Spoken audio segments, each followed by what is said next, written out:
एक बार की बात है, एक गांव में एक बूढ़ा आदमी रहता था। वह बूढ़ा आदमी अपने बेटे से बहुत परेशान था, क्योंकि उसका बेटा बहुत ही नालायक था, कामचोर था। वह कोई काम नहीं करता था और बस गांव में इधर से उधर घूमा करता था। तो एक दिन उस बूढ़े आदमी ने अपने बेटे को सबक सिखाने का सोचा। उसने अपने बेटे को अपने पास बुलाया और उससे कहा कि बेटा, घर के अंदर अलमारी में एक घड़ी रखी हुई है, तुम उसे निकाल कर लाओ। लड़का के अंदर गया और उस घड़ी को बाहर निकाल कर लाया।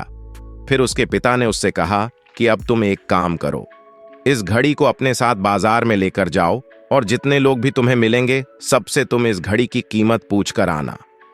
अब वह लड़का उस घड़ी को लेकर बाजार में चला गया। उसने बाजार में सभी लोगों से उस घड़ी की कीमत पूछी। किसी ने उस घड़ी की कीमत 500 बताई, किसी ने 1000 तो किसी ने 800। सभी लोगों ने उस लड़के को उस घड़ी की कीमत अलग अलग बताई और कई लोगों ने एक जैसी। वह लड़का अपने पिता के पास वापस आया और उसने उनसे कहा कि पिताजी, सभी लोगों ने इस घड़ी की कीमत अपने हिसाब से बताई। किसी ने 500, किसी ने 1000 तो किसी ने 800। अब उस बूढ़े आदमी ने अपने बेटे से कहा कि बेटा ठीक है, घड़ी को तुम अलमारी में रख दो और जाओ। अब अगले दिन फिर से उस बूढ़े आदमी ने अपने बेटे को अपने पास बुलाया और उसे फिर से अलमा से घड़ी लाने को कहा। लड़का फिर जाता है और अलमारी से घड़ी निकाल कर लाता है।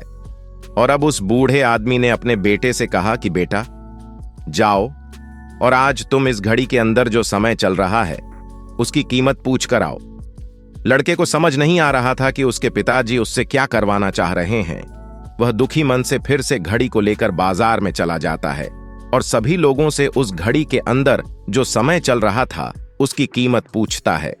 लोगों को लगता है कि इस लड़के की मानसिक स्थिति ठीक नहीं है।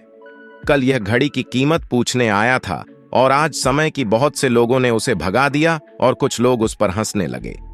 अब लड़का परेशान हो जाता है और सोचता है कि यह मेरे साथ क्या हो रहा है। तभी वह आखिरी बार एक बूढ़े आदमी की दुकान पर जाता है। वह बूढ़ा आदमी बहुत व्यस्त था। वह लड़के का सवाल सुनते ही समझ गया कि लड़का उससे क्या पूछना चाह रहा है। उस बूढ़े आदमी ने अपना कुछ समय निकालकर लड़के से कहा, बेटा, यह जो समय है ना, जिसकी तुम कीमत पूछ रहे हो, इसकी कोई कीमत नहीं लगा सकता है। तुम करोड़ों रुपए देकर भी अपने जिंदगी का 1 सेकंड वापस नहीं ला सकते हो। इसीलिए इस टाइम का सही उपयोग करो।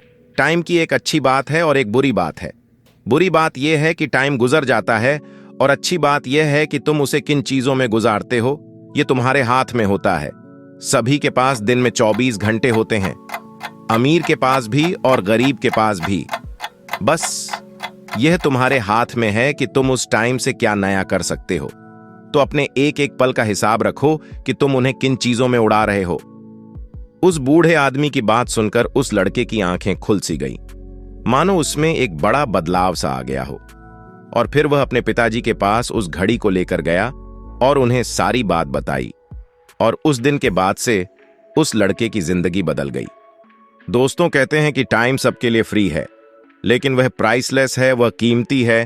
तुम उसे खरीद नहीं सकते, लेकिन तुम उसे इस्तेमाल कर सकते हो। तुम उसे रख नहीं सकते हो, लेकिन तुम उसे स्पेंड कर सकते हो।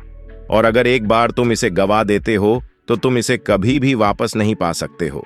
तो अपने टाइम का सही उपयोग करो। और अगर आप इस कहानी को और भी लोगों तक पहुंचाना चाहते हो तो इस वीडियो को लाइक करें।